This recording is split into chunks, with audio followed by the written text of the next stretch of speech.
In 1492, Christopher Columbus set sail on the famous voyage to the Americas that would earn him a place in history as the pioneer of a new age of exploration. The Western world was about to leave behind the Middle Ages and enter a new era of discovery. In Western art, too, a new age was dawning. The end of the 15th century marks the beginning of one of the finest periods of European art. This is the story of that brief era called the Renaissance.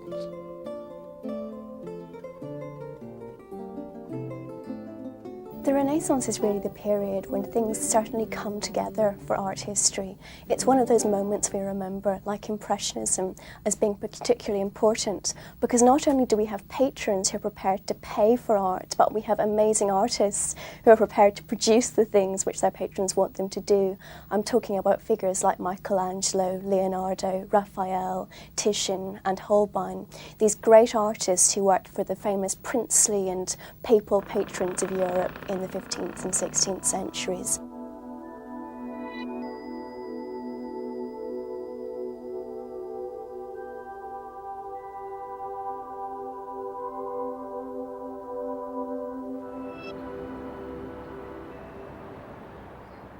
This is Rome, the center of modern Italy.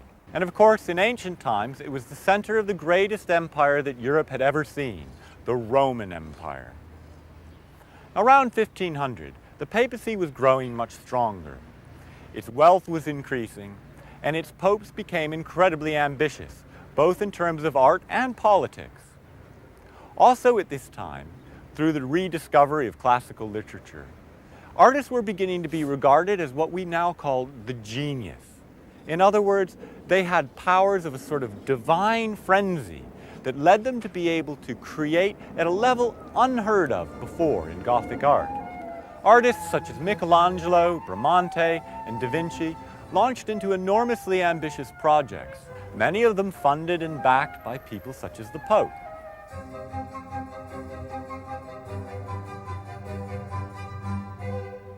The word Renaissance means literally rebirth. What is reborn, of course, is the classical world of Rome and Greece. Between the period of the end of the Roman Empire and the beginning of the Renaissance, most thinking was developed around a theocratic point of view, where learning or an understanding of the world was based upon the idea of God's place in the world and how God informed the world and created the world so that we were all made within God's image. But gradually, as if some of the philosophical ideas of the classical world became more widely understood, an idea developed that the world could be seen through the eyes of humankind. What made the Renaissance different from the preceding period was the idea that man was in control of his world. He could operate not exactly on an equal level with God, but he could work harmoniously with nature. With man in the center, these artists could look out upon the world and see it afresh and to create visions of the world that man had never seen before. They learned how to idealize the figure. They learned about nature in a way that was almost scientific. We have a move within the Renaissance, a rejection of the stiff formality, scholastic philosophies and dogmatism towards an experimental spirit, if you like, an attempt to go out there, try things, see if they worked, to look at the world and play with the world. And so it was that artists such as Michelangelo and Raphael were drawn to Rome, where they spent the bulk of their artistic career, here in the Eternal City. This idea of rebirth was felt first not here in Rome, but 150 miles to the north, in the Tuscan city of Florence.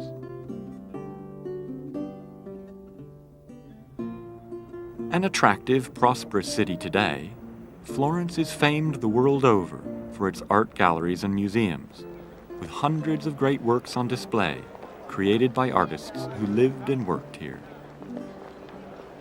The first of these great Florentine artists was Giotto, active around the beginning of the 14th century. It was early in the 15th century that Florentine artists collectively initiated what is now regarded as the early Renaissance. In an independent, outward-looking city, made wealthy by trade and commerce, a new fascination with the art and literature of the ancients began to develop. The discoveries and innovations of the artists of Florence soon began to spread throughout Italy, and eventually elsewhere in Europe. But throughout the 15th century, Florence retained its preeminence as an artistic center. It was into this culture that a teenage boy arrived around the mid-1460s. His family moved from a nearby Tuscan village where he was born.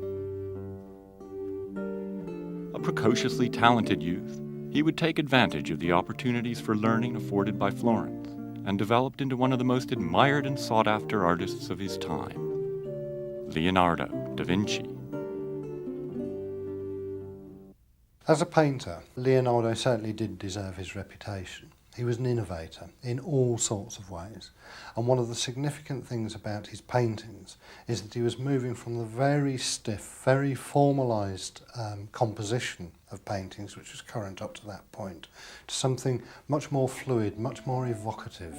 The use of colours and the way he painted the colours. All of this suggested a much more fluid, experimental approach. From an early age, Leonardo demonstrated an insatiable appetite for study, and the sheer breadth of his research can be seen in his surviving notebooks. He studied anatomy, astronomy, physics, geography, and engineering, amongst the other subjects that today are the preserve of single-subject professionals. He created designs for flying machines 400 years before the Wright brothers took to the air. But Leonardo was first and foremost an artist who soaked up the technical advances in art taking place in his lifetime.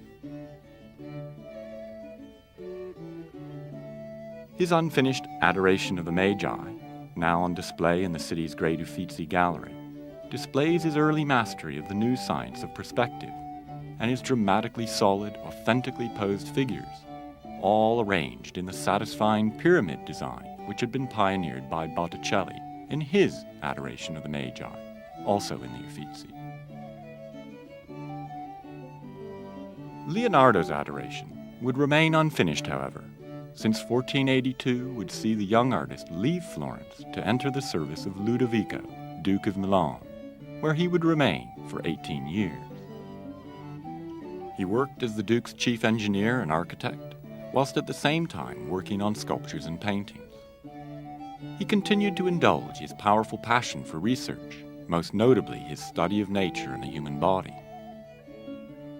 His explorations into science, into anatomy, into flight, into all these kind of branches of learning showed the way in which man was perceived to be able to be in control of his environment and to be in control of nature.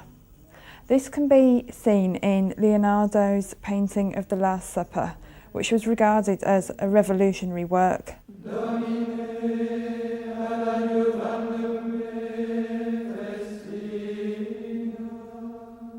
Leonardo's Last Supper was painted for the refectory of a monastery called Santa Maria delle Grazie, Santa Maria of the Graces in Milan.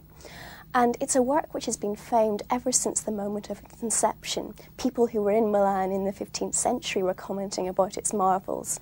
And it's really famous because it shows a very familiar subject in Christian iconography, the Last Supper. And this is the moment when Christ and his disciples are getting together, before Christ is going to be betrayed by Judas.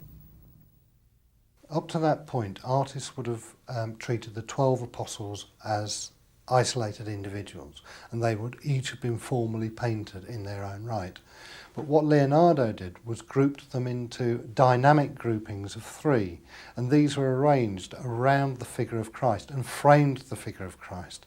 So the whole tenor of that painting, and it is truly a masterpiece, is a painting full of movement and full of life, which had hitherto not really been apparent in paintings of the period. Here we see all of the apostles sitting, having their meal off the same refectory tables that the monks themselves eat off. And even the tablecloth was the same tablecloth. It's known that Leonardo actually requested these items so that he could construct his image on the same basis. It gives the monks the impression that they are having their meal at the same time that Christ is having the Last Supper. I suppose the effect of it is heightened today by the fact that painting is in a parlous state of disrepair. It's in a complete mess, because Leonardo, although he was a great painter, was not a great technician. He didn't know how to paint fresco, which is the medium which this painting is on, straight onto the wall of the refectory where the monks ate. So it's been disintegrating gradually for the past couple of 100 years. But although this is very sad for the painting, it gives it this misty quality, which when you're looking at it makes it look even more evocative, romantic and emotional. So in a sense, the bad technique actually heightens the way the painting looks as an evocation of the Last Supper. Soon after the completion of the Last Supper, Leonardo was forced to leave Milan when it fell to the armies of the French, and he returned to Florence in 1500. By 1502, he'd found himself a new patron, the tyrannical Cesare Borgia, the Duke of Romagna. Working principally as the Duke's architect and engineer, Leonardo also continued working on several portraits, although only one of them has survived to the present day.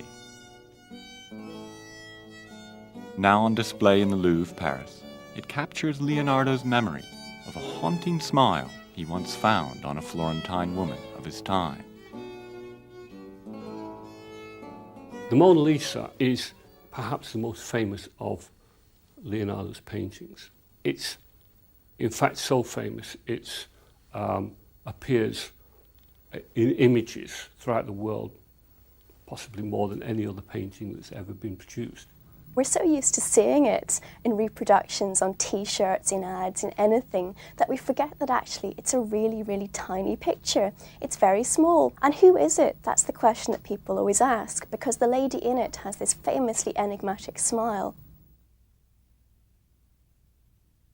The significance of the Mona Lisa as a milestone in the history of art is that it shows consummate skill in two distinct techniques. The first one is called sfumato, and this is the infinitesimal grading of areas of colour into one another.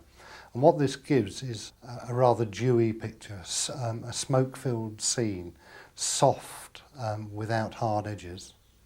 And the second technique is called chiaroscuro, and this is the modelling of forms, the bringing of form onto the canvas by the use of light and shade and the juxtaposition of light and shade to suggest solid form. Leonardo is very keen on these strange, romantic, evocative landscapes, and the back of the Mona Lisa, like many of his other paintings, has these strange mountains and sights not known to man, but which came out of Leonardo's imagination. He was amazingly fertile. He kept all these diaries and notebooks in which he'd write down any idea he had. And he saw himself not just as a painter, but as an inventor and an engineer and just a great thinker. And I think that comes across in paintings like the Mona Lisa, which are more than a painting. They really are about an attitude of mind or of thought. It's a way of seeing into Leonardo himself, really.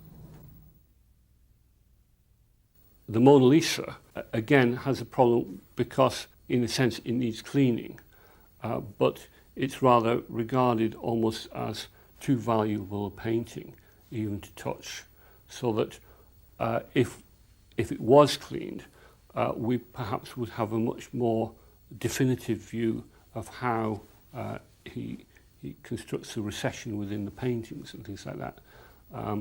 But we now only have perhaps a part of the image because of this problem. By the time of the creation of the Mona Lisa, Leonardo was already a legend, whose skills were sought by the great men of his age. Noblemen wanting portraits, civic leaders wanting advice on canal construction, generals wanting weapons.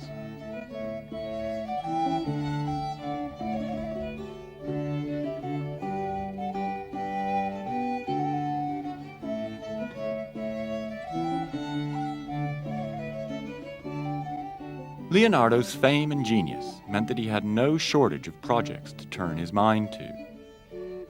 In 1505, for example, in Florence, he was asked to join a committee of artists to decide where to place a new statue created by a 28-year-old Florentine contemporary. The statue concerned would become one of the most famous sculptures ever, and its creator a celebrated model of the Renaissance notion of divine inspiration. It was none other than Michelangelo. Michelangelo is the second of the great Florentine artists of the High Renaissance, and quite different from Leonardo. Whereas Leonardo was placid, calm, easy to work with, Michelangelo, on the other hand, was difficult and tempestuous and had even proved to be too much for a pope. Born in 1475 to a well-connected family, as a youth he was briefly apprenticed to Domenico Ghirlandaio, an important fresco painter of his day. After leaving Ghirlandaio, the young Michelangelo moved into the palace of Lorenzo de' Medici and its thriving intellectual environment dominated by the study of classical culture. Like Leonardo, he studied anatomy extensively while learning about the mathematical system of proportions used in classical art. Concerned from an early age with the artistic task of representing the human figure, Michelangelo's first preference was for marble sculpture. Michelangelo saw the process of working with marble as a type of divinely inspired activity. We hear about Michelangelo attacking blocks of stone with nothing else to help him but his divinely inspired inspiration. However, other sources tell us that he actually worked painstakingly with his marble, and he saw this process as a way of setting free a type of spirit that was trapped within the block of stone. Michelangelo was by far the greatest sculptor who ever lived. He lived for a full 87 years, and within that period he completely revolutionized the art of sculpture. By 1504, he'd completed the sculpture whose location would be decided by Leonardo and others. Like Donatello's St. George and the Dragon, David was another great hero of the Bible. Here, though, Michelangelo has used a much more classical style. He's made much greater study of anatomy and classical sculpture than Donatello was able to make. This is the High Renaissance style, in which the idealization of the human figure is brought to its highest peak. Michelangelo has put this to great use in making one of the great symbols of the independence and heroic individual spirit of the Florentine Republic. In fact, when it was finished, it wasn't put on top of the cathedral as intended, but right here, down low, in front of the town hall. Ever since then, it's become a symbol of the Florentine Republic. If this sculpture symbolizes the Republic, it does so because it achieves a plane of superhuman grandeur. It does not ignore faults, but ennobles them, thus remaining accessible and monumental. Moreover, it conveys an eternal image of spiritual courage and physical energy, without the need for a symbolic weapon. Notice the posture in particular is very classical. It's called contrapposto. One side carries the weight and is about action. The other side is relaxed and is about thought. In this sculpture, Michelangelo combines action and reflection in a single sculpture that is self-sufficient. Michelangelo's genius was now known throughout Italy and came to the attention of the new Pope, Julius II, one of the greatest art patrons of the Renaissance. The Palace of the Vatican, Rome, is home to a priceless collection of books, manuscripts, and artworks from throughout history. It consists of a complex of buildings at the heart of which stands Michelangelo's dome as a sign of the authority of the Church of Rome.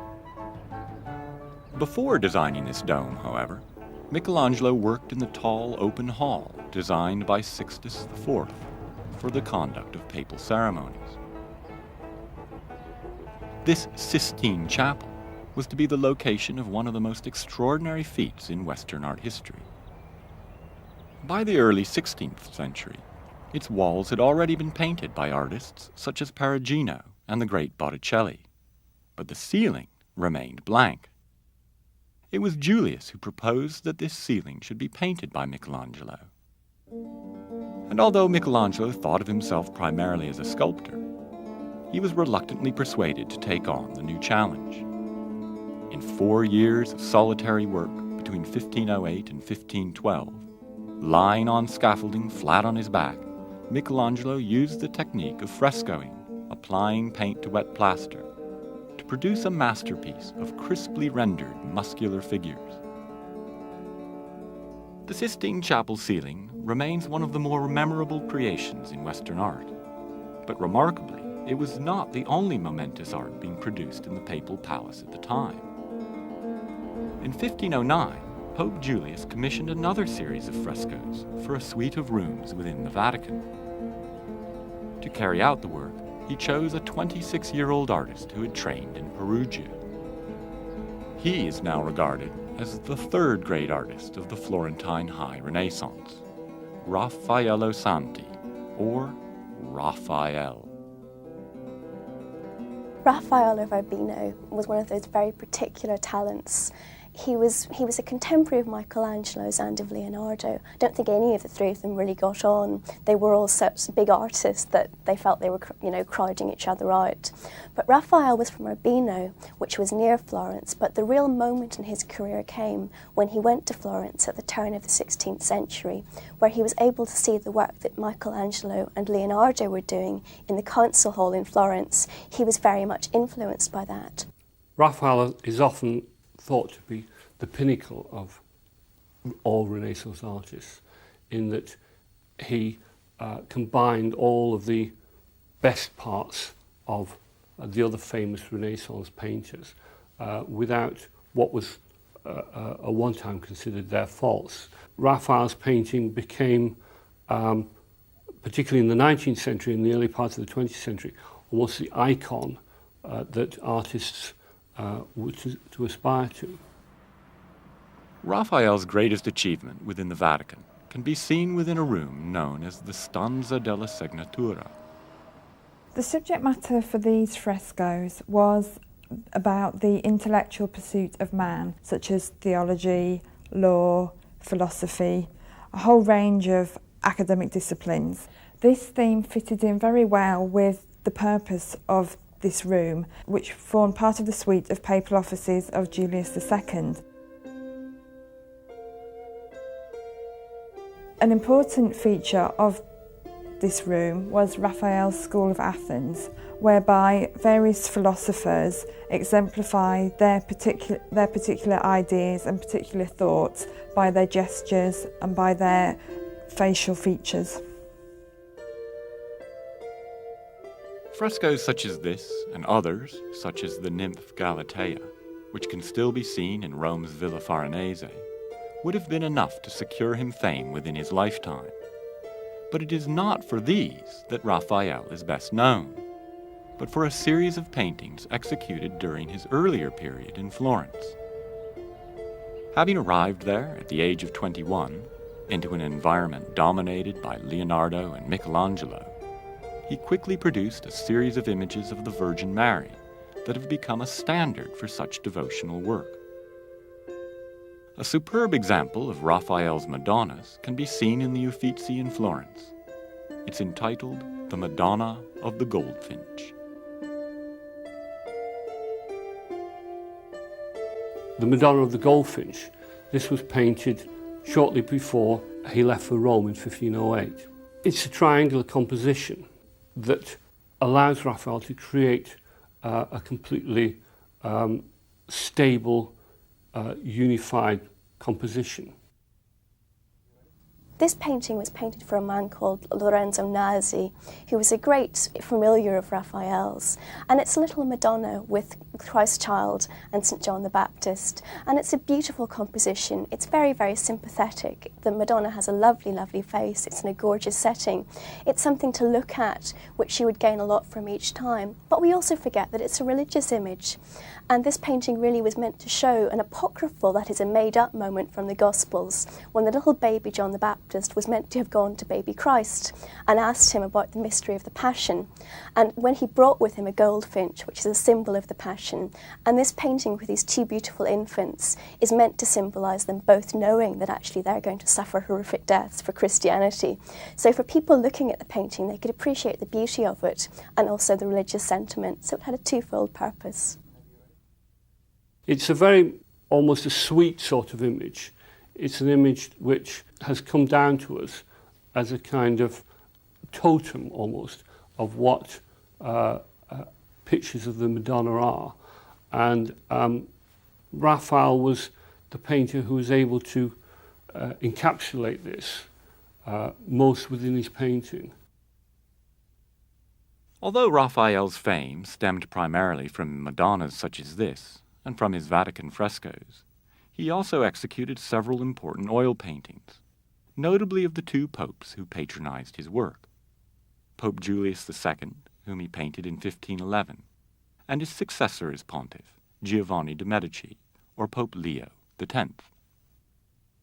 But like his great Florentine contemporaries, Raphael's skills extended beyond painting, and in 1514 he was appointed chief architect of the new St. Peter's Basilica in Rome by Leo X. In addition, he took charge of the excavations of classical ruins taking place in Rome at this time. By 1520, Raphael was a major figure in Rome, on intimate and influential terms with the Pope and his court. Tragically, in that same year, Raphael died suddenly on his 37th birthday, but having produced in his short lifetime some of the most memorable images of Western art. Raphael was the second of the great triumvirate of Florentine High Renaissance geniuses to die, the great Leonardo having died the previous year at the age of 67. By contrast, though, Michelangelo would survive for another 44 years, his greatest painting during this period taking place once more within the Sistine Chapel, between 1536 and 1541. This was his large fresco for the altar wall.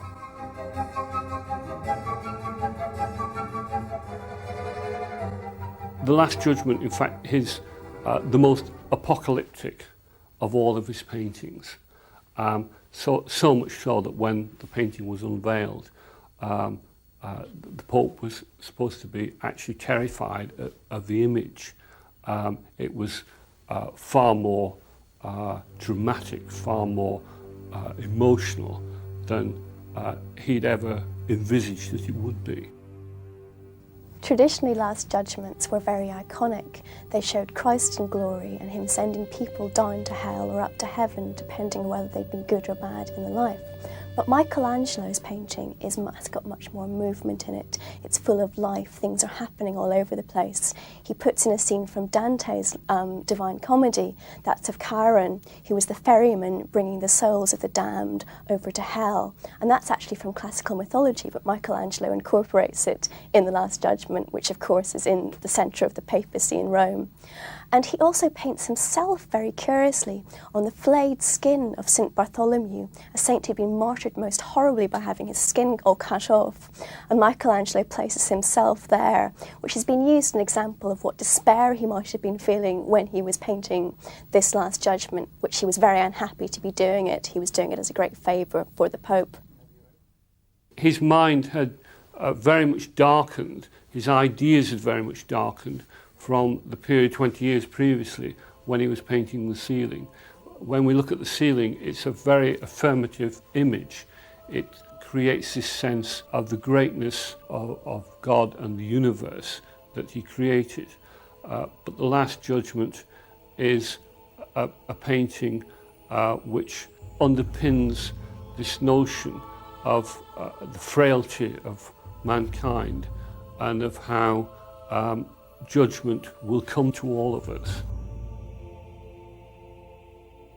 It was a commission which has lots of nudity in it. And after Michelangelo's death, there was a movement, the Reformation was hitting Italy. It was called the Contra-Reformation. And a lot of the cardinals and people high up in the Catholic Church were not happy at all about the fact that there were all these naked men, like Christ himself, on the altar wall of the Sistine Chapel. So they sent other painters to paint them over with fig leaves. And these were just removed in the recent restoration. So now if you're in Rome, you can see the painting in its true glory and in the beautiful harmony of the blue and rose colours that Michelangelo originally designed. Michelangelo continued to produce unrivaled work and would continue to sculpt until a few days before his eventual death at the age of 89 in 1564, by which time the relationship between man and God was beginning to change. This changing relationship had expressed itself most strongly across the Alps from Italy in northern Europe. The Reformation of the Church, heralded by the German Martin Luther in 1517 with his publication of his 95 Theses, would eventually end the universal authority of the Pope in ecclesiastical matters in Europe and lead to the establishment of the Protestant churches. This emerging Protestant culture produced its own masters, most famously Albrecht Durer. Born in Nuremberg in 1471, the son of a goldsmith who was also an artist of some note, Durer began his creative life in his hometown's thriving new print industry, producing woodcut illustrations for books. At 20, he made the first of his 4 great journeys through northwest Europe, illustrating books along the way. He absorbed the tradition of the northern artists, which had developed almost entirely independently of Italian influence. 15th century northern artists such as Jan van Eyck and Roger van der Weyden created works whose beauty derived from careful observation of reality, applied in great detail, usually with the new oil paint technique pioneered by Van Eyck. This tradition can be seen in Durer's simple but wonderfully natural picture of a hare. But Durer was also aware of the momentous developments going on in Italian art, and after marriage and setting up his own workshop, he spent a year in Italy. Durer is a very interesting character because although at first glance his works may appear to have a specifically northern character, the time which he spent in Italy and the time in which he was able to study the engravings of Mantegna ensured that the Italian interest in naturalism and a realistic depiction of space and form allowed him to blend 2 influences to create a style particularly unique to him. His woodcut of Adam and Eve from 1504 perhaps best illustrates these efforts. However, his self-portrait of 1498, more wholly in the northern tradition, is for many a more significant work, since it proudly proclaims the status of the artist as a humanist scholar rather than just a manual worker. If Durer was concerned about the lack of status granted to artists in the north, he needn't have worried. His many prints ensured that he became well known across Europe. When he returned to Italy in 1505 for 2 years, he discovered copies of his prints were widely available. He was also pleased to enjoy the high status granted to artists in Italy compared to Germany. "Here I am treated as a great man," he wrote to a friend, "at home as a poor devil." Durer's work from this period, notably his Madonna of the Rose Garlands in Prague, was heavily influenced by the Venetian Giovanni Belini, and they confirm Durer's capacity to mix northern and Italian art. He begins to adopt a more sculptural approach. He begins to use shading and use line to create a sense of depth, a sense of roundness, which, in spite of his use of harsh line and almost jagged northern forms, allows him to create a greater sense of depth and a greater sense of space within the environment which he depicts. Durer is often regarded as the great artist of the Reformation, and his ardent support for Martin Luther is well documented. But although the age of Protestantism was seen by many in Northern Europe as a great step forward for humanity, the Reformation would have an unfortunate consequence for some artists: less work. Many thinkers of the Reformation considered the visual arts to be a form of forbidden idolatry. As their ideas took hold in regions such as Switzerland, the artists' traditional role in painting religious images for churches went into decline.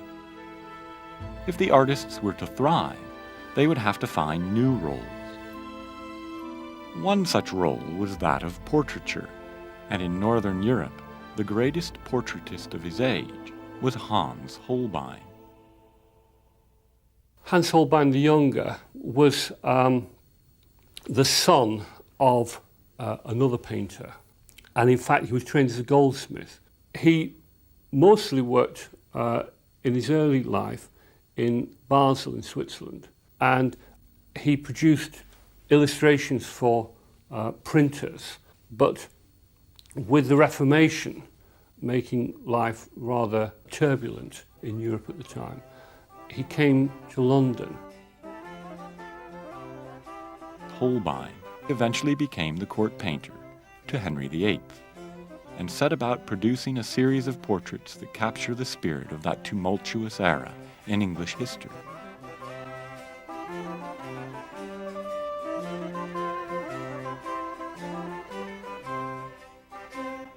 The attention to detail, characteristic of the Northern European tradition, can be seen not only in his surviving portraits of the king and his later wives, but also in his images of the courtiers and merchants of the time. Portraits whose elegant simplicity seem to capture the spirit and attitude of the subject.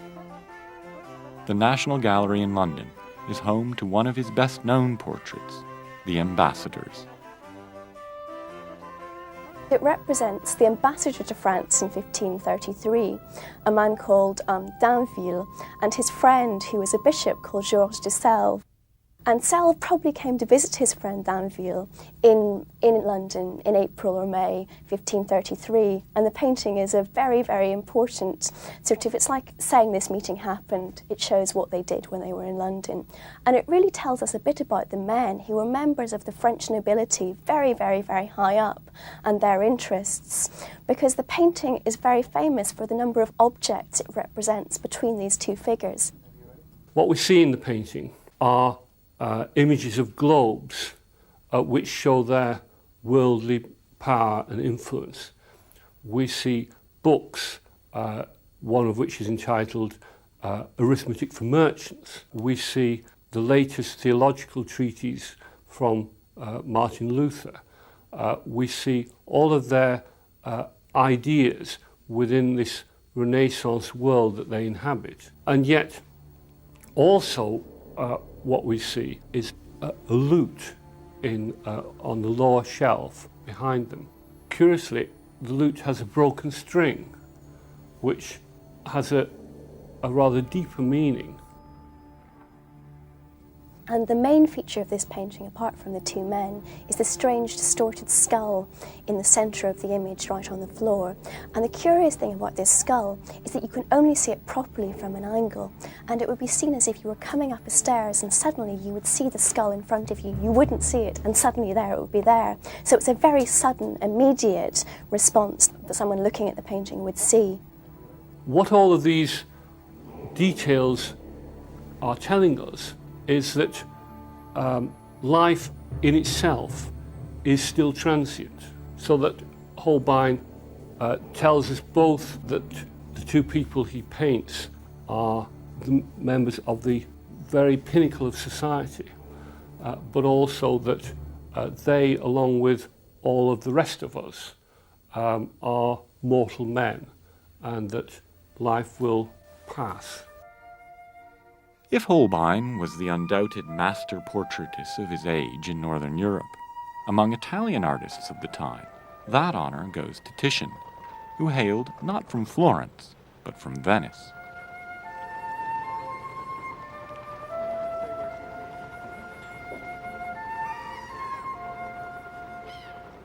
Venetian art of the Renaissance period was inaugurated by Giovanni Belini. I have here behind me a wonderful painting by Belini, painted in oil on panel. It shows a sacred conversation between two saints and the Virgin Mary. The donor who paid for the painting is shown kneeling in the foreground. It shows the influence of northern painting, particularly in the way in which he's treated the edges with a softer line, and the way in which he's given the landscape great depth and subtlety of rendering. The colors are rich and bright, in keeping with the Venetian tradition of capturing strong light and delicate shading.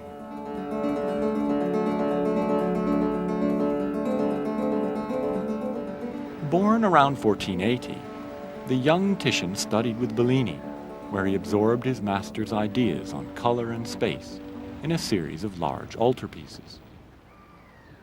In 1517, just as the Roman High Renaissance came crashing down, Titian produced his Assumption of the Virgin for the friars here at St. Mary's in Venice.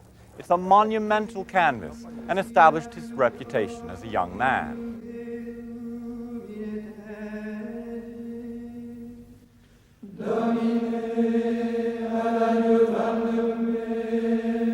Now, the subject in this painting is the Assumption of the Virgin, and this is the moment when the Virgin Mary is taken up into heaven and is reunited with her Son as the Queen of Heaven.